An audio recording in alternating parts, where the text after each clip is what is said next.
अगर आप अपने बाप और अपने बच्चों की कब्र की जमीन नहीं खरीदना चाहते तो 29 जून इतवार के दिन पटना के गांधी मैदान में हाजिर हो।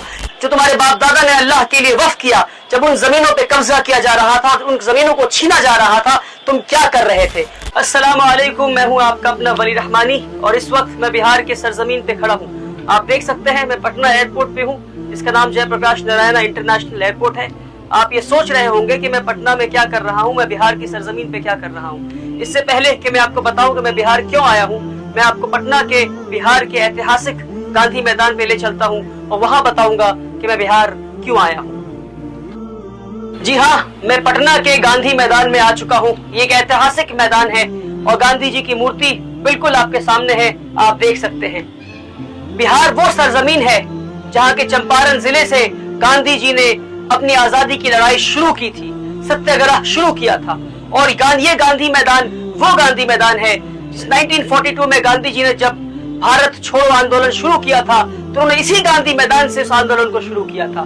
ये वही मैदान है जिस मैदान से 1974 में जयप्रकाश नारायण ने जेपी आंदोलन शुरू किया था, जिस आंदोलन ने हिंदुस्तान की पॉलिटिक्स के रुख को बदल दिया। और आज मैं फिर उसी मैदान में हाजिर हूँ। इमारत शरिया और हज़रत मौलाना अहमद वली फैसल रहमानी साहब के हुक्म पर, उनके हुक्म की तकमील करते हुए मैं यहाँ हाजिर हूँ ताकि 29 जून को जो वक्फ तरमीमी कानून के खिलाफ एक बड़ा ऐतिहासिक प्रोटेस्ट आंदोलन होने जा रहा है, उस आंदोलन में शिरकत करने मैं भी आ रहा हूँ। पूरे बिहार के लोग और पूरे हिंदुस्तान के लोग आ रहे हैं। हम ये उम्मीद कर रहे हैं अब तक का हिंदुस्तान का ये सबसे बड़ा आंदोलन होने वाला है जिसमें 10 लाख से ज्यादा लोग शिरकत करने वाले हैं। जब गांधी जी ने अंग्रेजों के खिलाफ सत्याग्रह शुरू किया था, उस लड़ाई में, उस जंग में हिंदू भी थे, मुसलमान भी थे, सिख भी थे, ईसाई भी थे। गांधी जी के भारत छोड़ो आंदोलन में जो इसी मैदान से शुरू हुआ, उस मैदान में हिंदू, सिख, ईसाई, मुसलमान सारे थे।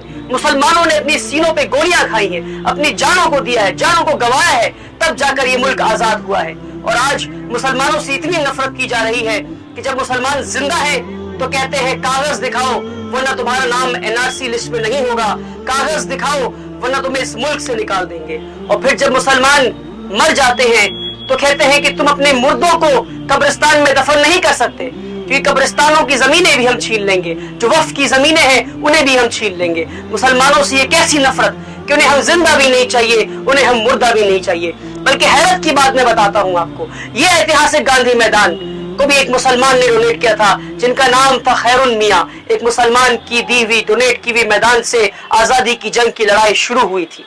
जब से वक्फ तरमीमी कानून लागू हुआ है तब से लेकर अब तक इस मुल्क में कई सारे मदरसों को, मस्जिदों को तोड़ दिया गया है, वक्फ की जमीनें छीन ली गई है और इन खबरों को भी दबाया जा रहा है। बल्कि भी हाल फिलहाल में साक्षी महाराज ने यह तक कह दिया कि मुसलमानों को कब्र की क्या जरूरत है, मुसलमानों के मुर्दा लाशों को जला दिया जाए, उन्हें कब्रिस्तान और कब्र की कोई जरूरत नहीं है। अगर आप अपने बाप की कब्र की जमीन नहीं खरीदना चाहते क्योंकि कब्रिस्तान की जमीनें छीन ली जाएंगी तो 2 गज जमीन भी आपको अपने बाप के लिए, अपने वालिद के लिए खरीद कर उन्हें दफनाना पड़ेगा। अगर आप अपने बाप और अपने बच्चों की कब्र की जमीन नहीं खरीदना चाहते तो 29 जून इतवार के दिन पटना के गांधी मैदान में हाजिर हो, वही मैदान में जहां से आजादी की लड़ाई शुरू की थी गांधी जी ने, फिर से हम हाजिर लगाएं ताकि हम ये कह सके कि हम इस कानून के खिलाफ हैं।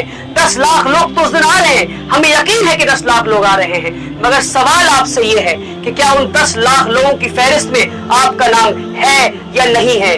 क्योंकि कल क़यामत के दिन जब अल्लाह सवाल पूछेगा कि तुम्हारे बाप दादाओं की मेहनत, खून पसीनों की कमाई हुई पैसों की जमीनों को जो तुम्हारे बाप दादा ने अल्लाह के लिए वक्फ किया, जब उन जमीनों पे कब्जा किया जा रहा था, उन जमीनों को छीना जा रहा था, तुम क्या कर रहे थे? तो उस वक्त आपके पास 2 ऑप्शन होगा। एक ये कि अल्लाह के सामने सर झुकाकर शर्मिंदा होकर आप कहें कि अल्लाह हम बेशर्म थे, हम अपने घर में बैठे हुए थे इतवार के दिन। दूसरा ऑप्शन ये होगा कि अल्लाह जब पूरे हिंदुस्तान से मुसलमान उभर कर गांधी मैदान में हाजिर लगाने आए थे अमीर शरीयत के पुकार पर, उनके हुक्म पर, तो हम भी उन 10 लाख लोगों में शामिल थे। हमारे बाप दादाओं के मेहनत से कमाए हुए पैसों के, उन जमीनों को जो हमारे बाप दादाओं ने अल्लाह के नाम पे वक्फ किया, उन जमीनों की हिफाजत के लिए हम भी गांधी मैदान में हाजिर थे। मेरे भाइयों, हमें समझना होगा कि वक्फ तरमीमी कानून हिंदुस्तानी मुसलमानों के वजूद पर आखिरी हथौड़ा है। अगर हम अब नहीं खड़े होंगे तो कब खड़े होंगे? अगर मेरी वीडियो आप तक पहुंची है तो आपको 2 काम करना है। पहला काम कि आपको ये अहद करना है कि 29 जून को आपको गांधी मैदान में हाजिर होना है अपने पूरे गांव वालों के साथ, जिले वालों के साथ। बस भरकर आप पैसे इकट्ठा करें, सब लोग मिलकर 10-10 बस हर गांव से करें और इस गांधी मैदान में हाजिरी लगाएं। पहला काम। दूसरा काम कि आप खुद भी अपनी एक वीडियो बनाएं और अपने फेसबुक पे डालें, ये कहते हुए कि मुझे अपनी बाप की कब्र नहीं खरीदनी, इसलिए मैं भी गांधी मैदान आ रहा हूं। मैं ये चाहता हूं कि मेरे वीडियो के बाद 1 लाख मुसलमान, कम से कम 1 लाख मुसलमान अपने फेसबुक पर ये कह के डाले कि मैं भी गांधी मैदान आ रहा हूं 29 जून को हजरत अमीर शरीयत की पुकार पर, ताकि हम वक्फ की जमीनों को बचा सके अल्लाह की रजा के लिए।